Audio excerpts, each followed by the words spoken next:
In a world where transformation is constant, technology is disruptive, and the pressure is unrelenting, learning and development can no longer sit on the sidelines.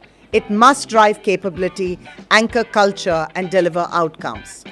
To do that, it has to stay radically relevant, building systems that leaders trust, not just what learners use. Because in today's world of work, credibility isn't given, it's earned. And it's redefined every single day by impact, by influence, and how boldly we show up when the rules are still being written. We are joined today by Sabih Kidwai, a leader who has shaped learning ecosystems across industries, geographies, and eras. From credibility to capability, from content to impact, Sabih brings a voice that's clear, bold, and rooted in business reality. This isn't just a conversation about learning.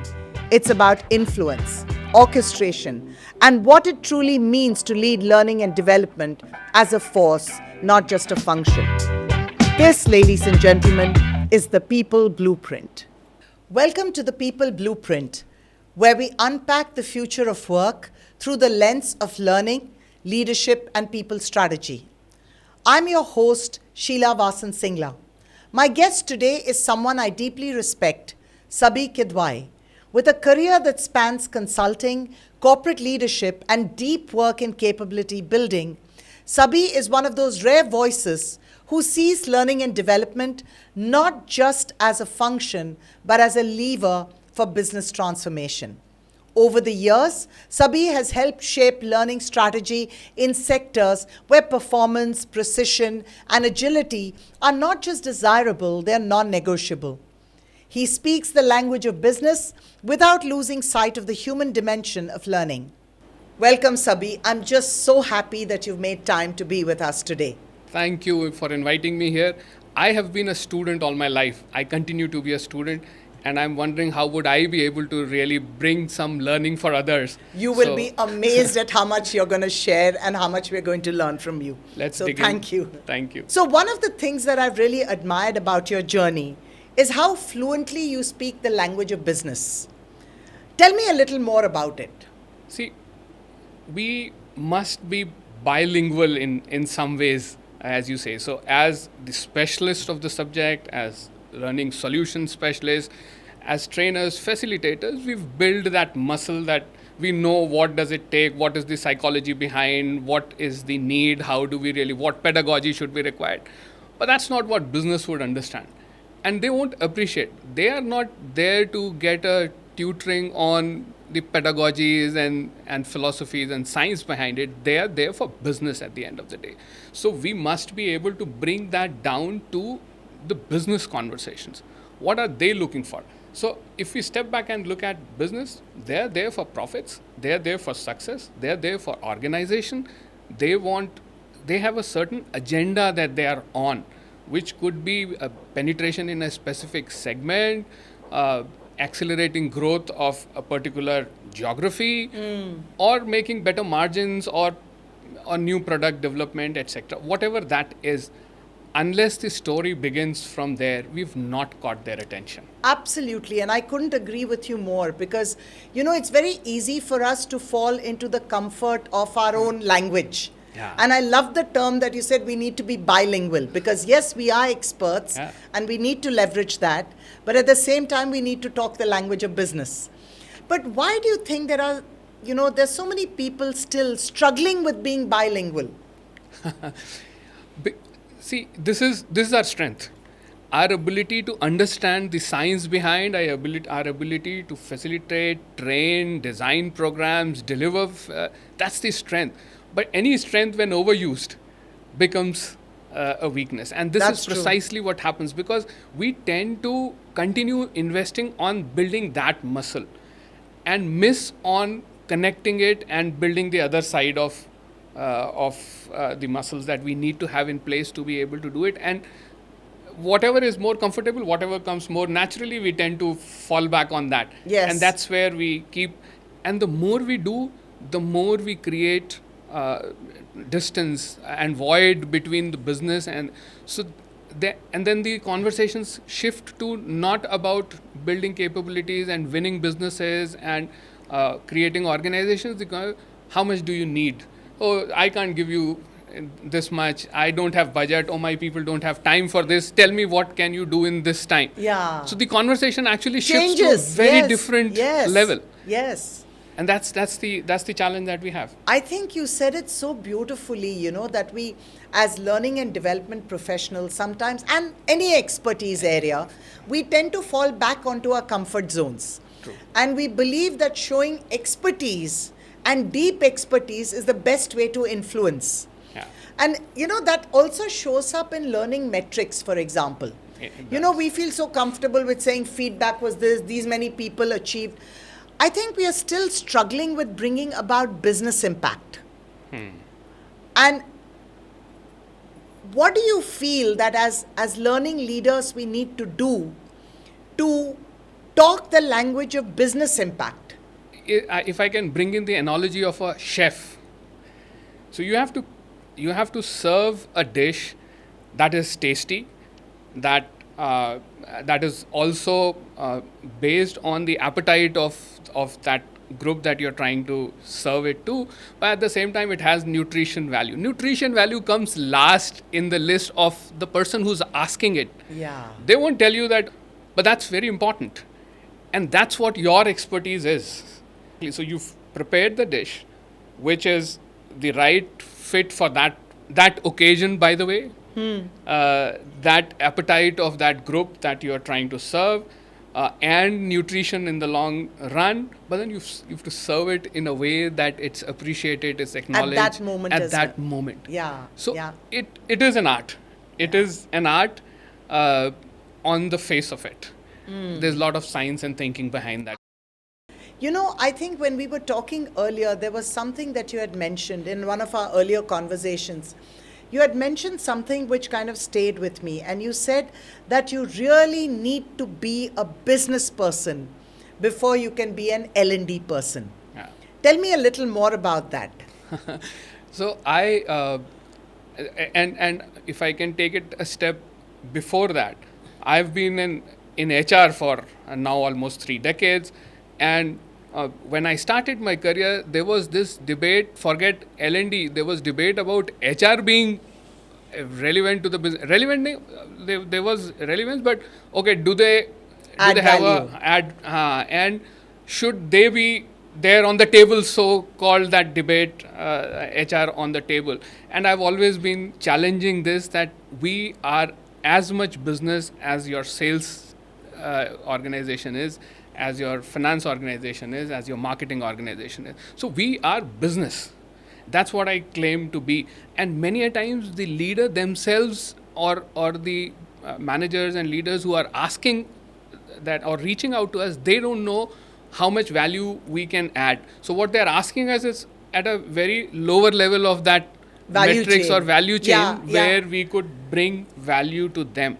So when we start the conversation and we understand the context of the business, when we are clued into what is happening, not just in our company, but in this industry, in the world around, and what implications, what relationships will it have on us, is where the shift will happen. And that's where we will become the thought leaders, and that's where we will be relevant to the business. Then they come to us for consulting, for advice, and not that, okay, come and do this training for me. I want some, in fact, I used to hate it in conversations when I would be invited.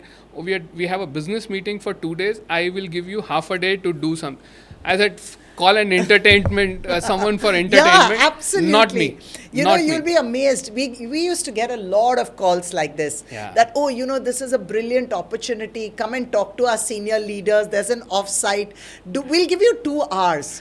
And I would say that really I'm not an entertainer. You need an event management person True. to tell you that, okay, why don't you get this done? Yeah. Or a mentalist to come and do something kind of thing. True. Yeah, so yes, I agree.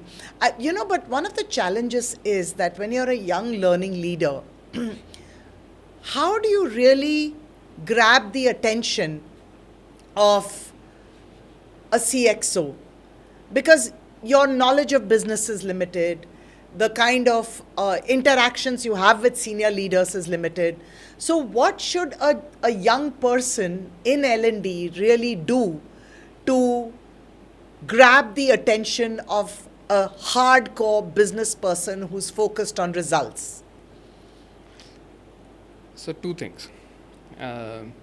One is, and again, I'm broadening the conversation in the sense that a lot of literature and conversations of late about leadership is how do you look like a leader? Really? And instead of how do you be one? Yeah, but this is interesting. I've not heard this one before. I see a lot of conversations that leaders look like this, leaders say this, leaders don't say this, leaders should not. My point is, how should they be in their minds? How should they be thinking? How should they be? What should be the value systems? Is what is more important. And for anyone, it's very very important, and you must do that. So bringing this to the learning person, you must make sure that as a learning person, it's not about the training program, it's not about the module, it's about the organization and the business. Invest yourself on that. Learn the business, and not just within the organization, around the organization, in the industry. What is happening around? Have an eye on how's the world changing? What is happening? That's the first thing that we must, any young professional or any professional for that matter at any stage of career do. And the second is speak up. Speak up. Understand the value of your perspective. It is very important at whatever level it is. Whatever you're doing. I remember a very interesting story someone very senior told me. He said, I went to a marriage and I was on a table and I had a 10, 12-year-old girl sitting on that table, and we were eating together. So now she asked, Uncle, what do you do? So he said, I started explaining, I manage a company. So I tell people you should do this. I tell how to win business. She listened very carefully and then said, do you also ask them what do they want? And he said, this was such a profound question to me. He said that I didn't realize, and maybe I was doing this, I may be asking, but that's the way I thought my role was. And as a leader, it's so important to also look at it from the other perspective. Now, the point that I was making through this is that leaders need it. Whatever level you of understanding you are, don't think that, okay, I just don't know it, or I've just come in this industry, or I have just been in learning just now. You bring in perspective. Please do speak up. And that's very important. Yeah, and linking it back to learning and development and understanding business, I think the more you immerse yourself in the business that you are enabling, I think the stronger becomes your ability to really figure out what are the levers you need to work at to building capability. And as we grow in our career, in our profession, in our expertise, we start getting hang of it. I remember one very interesting analogy again that I keep giving to my young friends is that in my school, for some time I was in a school where we had a choir, and You'd all take part class in and that. we will all take part in it. So I would stand there in front of the piano, and the teacher is playing the piano. But what I see is on the other side of the piano. Now, what was very intriguing for me, and I would always want to go and observe that, was the fact that when her hands were on one side of the piano, the string, the hammer that would pop up for hitting the string would be on some other side. And I would try and figure out where does she hit the keyboard so that this string comes up. I use a Hindi phrase for this, kahan dabane se kahan bachta hai. And that is systems thinking. That is the thinking. And Yes, that that is so critical, because I think you've used such an amazing analogy, because very often when a business leader comes to you and says, I want sales training. So you say, Acha, let's work on a sales program. I think it's so important to understand that what do you press in the entire system to make sure what you want happening actually happens. Exactly. And as you grow in your career, in your profession, when you observe, when you do, when you make mistakes, you get to know, okay, oh, यहाँ दबाते हैं वहाँ बचता है. Yeah, and that comes only through deep knowledge of the business system. I'm reminded of a poem by Faiz Ahmed Faiz on speaking out. And this is so beautiful. I will translate this. But the poem goes like this: बोल के लब आज़ाद हैं तेरे, बोल के जान अब तक तेरी है, बोल के तेरा जिस्म है तेरा, बोल के ज़बां अब तक तेरी है. देख के आहंगर की दुकान में तुंद है शोले सुर्ख है आहंग, खुलने लगे कुफलों के दहाने, फैला हर जंजीर का दामन. देख के थोड़ा वक्त बहुत है जिस्म ज़बां की मौत से पहले, बोल के सच जिंदा है अब तक, बोल जो कुछ कहना है कह ले. अरे वाह वाह वाह. And it means के I mean when it is heated, जब आग लगी हुई है और अब जब ताले पिघल रहे हैं और जंजीरें घुल रही हैं, तब मौका है कि तुम बोलो जो तुम्हारे दिल में है, जो सही है उसको बोलो और उसको रोको मत. Let it come out. Wow, wow. So at any level, at any time, it is so important to speak. You know, Sabih, that was such a powerful poem, and it's so true. You need to speak up. But here's a counterpoint. We're in organizations where speaking up could be seen as politically incorrect, kind of dicey in a world when there is rationalization happening. You don't want to be seen as a troublemaker. So, while speaking up should happen, my opinion is that speaking up should happen when you have strong credibility and you have stakeholder pull. Yeah. Now, a lot of us look at stakeholder buy-in. And I think that is a stepping stone. Getting your business to say or your stakeholders to say, yeah, I'll support this. Yes, it's important. But I think the ultimate goal should be stakeholder pull, where they tap you on the shoulder and they say, what are you going to do for us? So I want to discuss this idea a little more with you.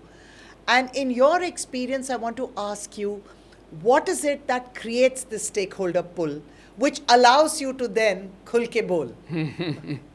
Yeah, and I think it's both sides. So when you speak up, and you of course have to be intelligent and smart enough to what to speak, when to speak, how to speak. Yeah. That's also very, very important. To be able to build that credibility, and once you have credibility, you will be able to speak more. And that's a cycle. Yeah, that's a cycle that happens. But I mean, stepping back, I think one of the things that we've struggled, or most of the organizations struggle, and we as leaders and professionals struggle, is that as we move up, and I think I alluded to it earlier. In fact, there is a whole science and research. There's a gentleman by the name of Sidney Yoshida, if I'm pronouncing the name correctly. He propounded, he did a study, and he propounded a theory which is called the ignorance iceberg. And the ignorance iceberg is that as you move up in the hierarchies of the organization, your understanding of the ground realities diminishes. To the extent, and he's actually done a lot of statistical analysis and data crunching, and he's given figures. I may not remember the exact figures at the moment, but something like that. If you know 100% when you are at the lowest rung of the organization, of the ground realities, what happens, what is the struggle, what are the challenges, what is working, what is not working. As you move up to the managerial levels, it comes down to 70%, and as you move up in the hierarchy to the extent that the CEO knows 4% of what ground realities are. So it is in the interest of the organization and the business to understand and calibrate on this, because sitting at the highest level of the organization or in those conversations and board meetings, the understanding of what happens to our decisions on the ground, how does it land, how does it reach the customer, is depleting. So let me just pull this conversation back to getting stakeholder pull. Yeah. And from a point of view of people leaders. So you could be either in HR or you could be in L&D. How do you get that stakeholder pull? Yeah, so I was coming to that. Maybe I took a longer route to arrive at but what the point that I was making was that if you are able to bring this intelligence in the To them. conversation, Ah. in the conversation, you Okay. catch their attention at any level of the organization, and it is your ability to gauge what level is the individual that I'm conversing with, and what is he or she missing. So what can I bring? How do I bring value to this conversation? And once you start bringing that value, then you would be called in meetings which have nothing to do with HR and with learning. Then it's a strategy discussion, then it's a investment discussion, then it's a business discussion, and where they would want you to be there and just add value to the whole conversation, because you catalyze the conversation, you bring new perspectives, you bring new knowledge, information, and you also demonstrate that you have an understanding of what is happening here, and you should be consulted. And yes, I think I didn't realize that you were first setting the stage, saying that leaders may not know what's happening at ground reality, Yeah. given their roles and given their span of control. So can you be the voice of reason? Can you be Right. the voice of insight? Can you really bring those perspectives that they may not have? Yeah. But I'm seeing that it's all centered around the business. It is. It cannot be great insight in behavioral psychology or organizational Absolutely. psychology, which they may not be able to relate to. Yeah, exactly. And so, and this is again the same thing. This is what we need to learn as professionals. What forum would call for what? What? So when I am in a learning forum, there I need to talk about the specializations, the science, the philosophy, the research on that. But if I bring that to a business conversation, a business meeting, we will very soon lose them. And in a group of 5, 10, maybe one person would be of interest, or who would get intellectually stimulated with the idea, oh, this is very interesting research, this is very, very important. But at the end of the day, that's not what their endeavor is. That's not what they are focusing on. So we should be able to decipher what conversation, what level of conversation, where. And that's a skill that needs to be built. So if there's a skill that we need to, this ability to find, to keep yourself ready with content enough, that you should be able to talk at all levels. And all perspectives. All perspectives. You know, in my experience, very often I've found that when a leader, business leader, asks for something, we don't spend enough time understanding the motivation behind why they're asking for it. Yeah. So they say something and we become very order takerish to say that, okay, what are you asking for, and I'll deliver.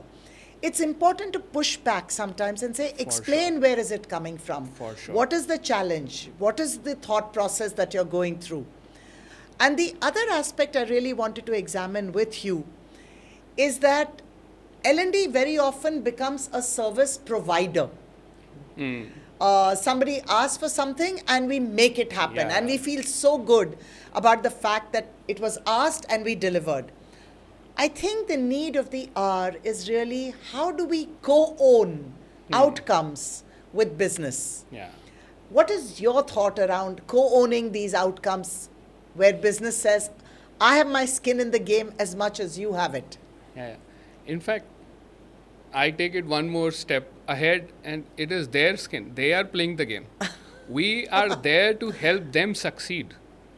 Yeah. So they take the credit when they succeed, and if they are failing, they are struggling with it. Yeah. So, and we can be of help. So that's where we want to be. So someone would come and say, I think in this session what you should do is call this, do this, and it will be very good. So I want you, and then you are expert, Sabih. You please do it. So you've told me exactly who to call, what to say, what to do. Then how am I the expert? And I tell him or her that, see, this is like coming to a doctor and saying, I think you should operate my kidney and you should do this. You tell me what is your problem. Yeah. What is your challenge? Absolutely. What do you want? I will decide that does it need a pill, that does it need just a kick, or Absolutely. or you really need a surgery that would solve this for you. Absolutely. Leave that on my expertise. Come and talk to me about your challenge, about your aspiration, your desire, and I will help you realize it. So that is what we should be able. And of course, it takes you a while to build that credibility, that rapport with the individual. I mean, you may be whosoever of the world, but I mean, if you don't have that rapport and comfort to tell him that, "Arey, I don't take it like this. You have to come to me like I'm your doctor." Yeah. So you need that rapport. But once you've built it, then it works flawlessly. I mean, I have a lot of time. We have conversations that we don't have funds. The training is this. I've never had a challenge with money for training because I am not doing anything else in the organization. You want to succeed, you want to grow business, you want to build markets, you want to sell products, I help you do that. And that's what you exist for, that's what I exist for. And I think more so in today's time, Sabih, because business itself has become so ambiguous. I remember when I started my career, we used to have 10-year plans. Yeah. An organization would actually have a 10-year plan. Where are we going to be 10 years from now? And today, I don't think we can think beyond a quarter because life is so dynamic, so ambiguous. So I think, especially in these times, as people leaders, whether it's in talent or it's in talent acquisition or simply human resources or engagement or learning and development, it's so important to understand not just the levers of business, but the levers of the world. Something that's happening across the pond is going to impact us in more ways than one. I was just quoting this just yesterday in a conversation with some very senior leaders, is that I met Ram Charan in 22. Yeah. And I just wanted to make sure that since I have audience with him, I should try and get as much as I could. So I asked him if I have to build leadership for future, what are some of the most important things that I must expose them or prepare them with? And the response that he gave was fabulous. He said, you must make your leaders understand what is Trump, what is Putin, and what is Jinping thinking. And this was 22, and we are all seeing what is. And he said that no matter what business, I said, no, I'm talking about business leadership. He says, I'm telling, no matter in what business, whatever you are doing around the world, what do they think will have an impact on your business at the end of the day. So you must understand how are they thinking, what are they thinking. So that's the context. That's the context that we are talking about, and it's realizing now we are seeing exactly that. Yeah. So and it is a very unsteady world we are in. It is. If I can call it unsteady, or maybe I can just say it's a world full of flux. This is the new world. Yeah. This is how it is. It will be. So, Sabih, we were talking about how this world is constantly changing, right? You're hearing about AI, rapid cycles, suddenly hybrid workplaces were never a thing and COVID brought it into the forefront. So it's constantly changing. My question to you is, how do you make sure L&D remains relevant without chasing these trends? Yeah. See, I'm bringing a lot of analogies today, but here is one more. We have to be like surfers. There are waves, and you are better off the more waves come in. You're better off, you're more skilled, you enjoy more, you ride them better. Now, but how does a surfer do this? First thing that they do is very important is observe the ocean. So they don't just jump into it immediately. They observe the ocean. What is happening? How is it? What is the tide? What is the size? What is the speed? You got to observe that. You also, over a period, learn the skill of how do you really tame may not be the right word, but how do you really leverage that? So do you need a small board? Do you need a larger board? At what exact time should you when it is building up, when it is in middle of it, when it is at the peak of it, and that's similarly for us as any professional. By the way, I mean I'm giving it for learning, but for any Anything, professional, yeah. it is important that you keep an eye on what is happening around. Uh, you also keep build on the understanding and the skills and the capabilities that you have. Do I really need to jump in right away? Do I need to prepare myself? Do I jump in with a small thing, just dip my toe into it and get an understanding of how is it, and then realize it and then go deeper in it, all that. And then in spite of everything, all preparations, everything, you will fall, you will miss it. And then you reflect on what Went wrong. what went wrong. I jumped in too early. मैं तो जल्दी कूद गया उसके अंदर, मुझे अभी पूरी बात ही नहीं समझ में आई. I didn't understand how big it is, what, or I waited too long and I missed the peak of it. So that is what we have to constantly calibrate, and bringing it back to the earlier conversation that we were having. It is about our understanding of the world, our understanding of the business, our understanding of our own subject. It's a combination of the all three, three. That prepares you to leverage it, and that's what one should do. You know, actually, while you were speaking, I was thinking, you know that Chrysalis is turning 30, right? And that is also why this podcast series and all that. One of the things that I do whenever there is a new trend, some of the questions I ask myself is, how is it going to exponentially impact my business? And if I find those answers coming through, then those are trends I'm willing to flirt with. But if I find that I'm not getting a clear answer and it's what everybody is talking about, but I'm not convinced that it's going to add value to my business, then I tend to stay guarded. So it's really about understanding the world, the trend, your business, and what are the outcomes you're trying to drive. True. Because it's very easy to get swept away. Yes. And it's also very easy to stay resistant to change. So how do you blend this resistance versus jumping in? And again, I was telling you, so an honest reaction to this is that I don't know. Which is fair. So I keep experimenting. Okay. But one thing that I've done is that I've stayed curious and I've stayed tuned in to what is happening, who's doing what, where is it doing, and also things which do not relate to me, to my business, to my organization, to my subject at all. But at some point of time, it starts connecting the dots and making sense. Oh my God. And then, and the more you've picked those varied things, the more you're able to connect the dots. If you could, is that the farther those dots that I am able to connect, when I'm able to connect poetry with philosophy and philosophy with management and management with science, that is what I enjoy the most.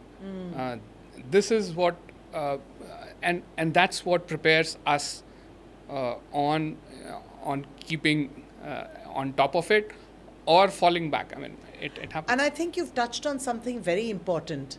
The first aspect is that creating relatedness amongst very diverse topics is really the need of the hour today. Yeah.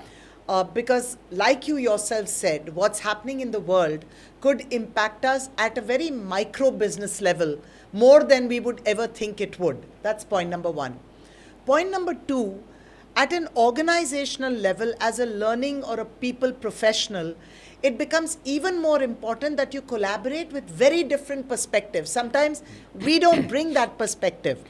So how would a philosopher look at it? How would a statistician look at it? How would a defense person look at it? The moment you get very diverse perspectives on the table, you suddenly find you're looking at the same issue in a very different way. True. There is this very interesting activity that I sometimes do with senior leaders. We put chairs into a circle and then we say, on the chairs we put labels. It could be your mother, it could be a temple priest, it could be a politician, it could be a sociologist. So you put very diverse things. And you throw in a problem into the circle, and you tell all the participants to sit on the different chairs and think from that point of view about this problem. So what you're doing is you're taking very disparate topics like you talked about, and you're really connecting the dots to say, what sense can I make of this? How do I coalesce all this information and make sense of it? Absolutely. So here's a googly I'm going to throw you. Yes. You've been talking about all these dots, you've been talking about all these differences. Now, how do you evaluate success when the when the pace of change itself is like changing the goalpost all the time? You're just playing catch up. Yes. So how do you then evaluate success in the area of work that you do? Okay, it is a googly. So let me. The success is continuing in the game. If I am still there in the game, I am successful. In fact, and I'm borrowing it from a book, The Finite and Infinite Games. And so finite game is, here is the goal post, here is the time, you have the ball, you hit it in the goal, whosoever hits more wins the game after 45 minutes. It's done. It's done and dusted and over. So there are clear goals, there are timelines, there are rules, there are players who are playing, and this infinite game is what we are really playing in our lives, in our corporates. So the rule is changing, the goalpost is changing, the players are changing, the competition is changing, everything is changing. And the only thing that gives you the comfort, so how do I know if am I winning or not? I know it if I'm still in the game, if I'm still playing, if I'm evolving with the game, with the competition, with the spirit. If I'm constantly evolving, I'm winning. And that is actually something very powerful you've said. Because today, staying in the game is perhaps the end game. Exactly. Sheila, you've been on the other side of it. You've been seeing organizations, leaders mature from training to learning. Tell me about that journey. That is a question right up my alley.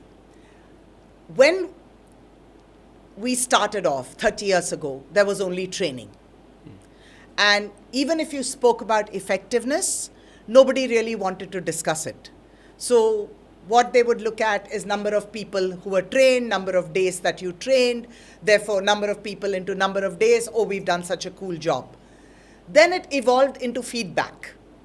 Oh, number of days, number of people, and what was the feedback score? Oh, you got a 4.5, 4.9, fantastic. What really changed the game was the financial collapse of 2008. Because suddenly people started saying, if I'm spending this money on training, what am I getting? And I found that suddenly people were willing to engage with us on the value that we could add and the business impact that could happen. You said, how have leaders matured? I think it's not a question about leaders maturing, but organizations' propensity to accept that we can hold learning and development accountable for business results. So I have found that organizations that are still on the journey of evolution don't focus on that. But there are organizations that are highly evolved. And when you start a conversation with them, they're willing to put all their business numbers on the table and say, here are our business numbers, this is where our challenge is, what can you do to build capability to better these numbers? I think we're definitely on that journey, but is everybody on that journey? No, and that's fair. It takes time for everybody to get on that journey. But just to give you an indicator, in 2000, when we used to talk about results-based learning, maybe about 2 out of 100 clients would be excited about picking it up. Today, 98% of our solutions are results-based learning. Okay, wow. So there is an That's accountability. huge. Yeah. So yes, so it's exciting, right? Because then you're putting your money where your mouth is. Yeah. So that journey we have seen. Wonderful. Now, on this point, I want to actually ask you a counter question. So, Wally, back to you. Now, everybody thinks that culture building is a function of leadership, culture building is a function of HR. But I also believe that learning can play a large role in it. What is your take on it? Sure. And maybe a little roundabout to come to the point. Okay, done. But what happens is that lot of time these things are presumed to be too complicated. It is so culture is not a very complex story or those posters or those speeches. Culture is built by bit. Every time a decision is taken, every time a decision is not taken, every time something is said, something is not said, something is smiled at, will build the culture of the place. And it is a long drawn process. I It agree. cannot happen overnight. It cannot be that, okay, fine, here is a training, here is this module, and go and build culture. Yeah. Culture does not get built like that. And then when we embark on those journeys, because we want to do it like super fast, because someone has said that, okay, next 9 months we want to change the culture of the place, we engineer a very complex solution to it.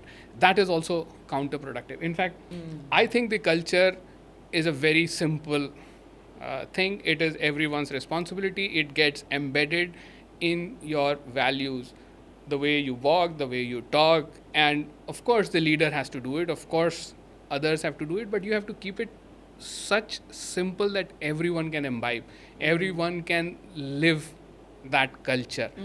And when we live things, it cannot be a complex. It is It's very as easy simple as steps, as breathing. easy as breathing, as I mean, and this is what shows this. And if you've been able to build the right culture of the place, it's like the character of the individual. If we've built the character, it will stay no matter what happens. जब मुश्किल पड़ेगी तब भी मैं respectful होऊंगा, तब भी मैं सच बोलूँगा, तब भी मैं ईमानदारी से काम करूँगा, और जब I am very good, very well off, in power, I will still do that because that's what my character is. That's how the character of the place, the organization gets built over years, over those small micro actions, inactions, decisions, smiles, back pat at the back. All that builds that culture of the place, and it keeps it's self-sustaining. Once it's there, it's there. But here's where I'm going to push back a little. We're talking about organizations where there are attrition levels of 50%, 60%. I believe that learning has a huge role to play in not just upping the skills and capabilities, but also driving certain beliefs and behaviors. True. And I think if we lose sight of the role that we play in building culture, then I think we're losing a huge opportunity to impact organizations at a DNA level. I agree with that. So, what I was describing was maybe at a higher level, but learning definitely plays an important role in embedding that into our ways of being in the organization. Of course, there is direct correlation. I mean, you said attrition, there is direct correlation that is established that organizations would provide better learning opportunities. People tend to stay back, people contribute more. But I think the more importantly, as learning professionals, learning leaders, we should understand the power of our role. Sometimes we don't realize this, that how much can we influence, how much can we maneuver the way the organization thinks and decides and acts. And in that way, learning has also evolved over years. So it is not just about skills, it is about architecting a complete experience, because you must connect at the individual as a whole. So it's not about just skills, it's not just about delivering something, it's not just about uh, uh, the behaviors. It is also about the emotion. What emotion are we able to stimulate and connect? And if we are able to, Absolutely. if and learning, the complete experience of learning brings that. And if we have done that well, then you've really embed that thing in the culture of the Yes, place. yeah, because you're right. How I go through a learning experience in an organization Yeah. will reflect directly on the culture of that organization. It will. You know, if it's a certain discipline, if it's a certain experience, then I get an insight into how the organization looks at itself Yeah. from a culture lens. What do you think are some of the areas of culture that L&D can actually impact? You talked about decision making, you talked about how a person thinks, you said how is it that we actually behave. Are there any other areas you think that learning or a learning intervention can impact vis-a-vis culture? Everything. Empathy, compassion, passion, uh, discipline, uh, everything that is a differentiator for the organization in the long run does get impacted by can get impacted by learning interventions. And I mean, we are actually limiting it by calling it a learning intervention per se, because then it gets categorized into, okay, so someone in the learning organization will come and do a learning intervention to get me 1, 2, 3. It's beyond that. It's all encompassing. But I also feel that as learning professionals within organizations, we need to see ourselves as people who are capable of influencing the culture of an organization. If I can use a different word, catalyze the culture of the organization. Okay, so you're looking at it from a catalyzing perspective, and I'm actually holding ourselves as stewards of that culture. Yeah, so sometimes, yeah. See, if we think and if we behave like this, that okay, we are the custodians and we have to make this, then it it may get the organization may get distracted, it may get confused with it, and of course the ownership falls solely on you and the learning team, and then it becomes one Your more baby. action, and then somewhere, okay, what are you doing to build the culture of the place, etc., etc. What we are saying is that if the organization believes in certain values, if the leadership believes in certain values, we can catalyze, bring it down to real things in the organization. As learning specialists, we can help the organization who wants to live those values. Again, it's not mine. It's not that Sabih Kidwai or learning team is saying that I want these values. You said the organization says that these are the values, and these are the values also because that's what we want to be represented as. That's what we want our identity to be. And if that's what you want, I will help you catalyze that. I will help you bring it down. Interesting point of view. I like the way you're saying catalyze, and I was talking about more being the custodian. Interesting points of view. So here is a question that I think you might be able to answer for me with a lot of insight. How do you design learning journeys that don't just impact capability, but actually impact the way people think and collaborate and behave? In your experience, how do those kind of learning journeys get developed? See, one is that it must be able to connect with a variety of people. People learn differently. So the journey must be able to engage the whole bandwidth of, or the kind of audience that we have. So that's one thing that we have to be mindful. And the other thing is, it's not just about what we do for the learning or the classroom or the experience that we are creating, but the whole architecting the whole complete experience, as I was saying. And that experience includes things that we may not be saying, which we are not telling them that, okay, this is what we want, or we want you to collaborate. But the design itself gets them is collaborative. Beautiful, yeah. The design itself is where you will have to reach out for help. The design itself get you to co-create the solution or the learning. The whole learning experience will be completed only when you've been able to co-create. I understand. When you work with others, when you learn from others, when you give it to others, and that kind of journey embeds all these things. And I think that is such a great point you're talking about. You're basically saying, and correct me if I'm wrong, is that your learning experience should reflect what you're helping them learn. So in going through the experience, you're practicing what you're learning. Yeah. Beautifully said. Yes. And it helps the individual imbibe it and live it, Yes. rather than intellectually get it. I get it. Yeah, I get it spot on. I get it spot on. Yeah. And the reason I'm excited and I'm looking so happy about it is because I too believe that. So for example, let's take a very simple example of somebody doing a customer service program. Okay? Is the facilitator customer friendly? Because your customer at that point of time are all the participants. Yeah. So are you charming? Are you on time? Are you giving quality? Are you showing empathy? Only if you live that, Yeah. will they say, oh, this slide is how you live it. Otherwise, it's just a slide Exactly. and it's just some silly activity you're doing. Yeah, true. Get it. Sabih, thank you so much for making time and being here on the People Blueprint.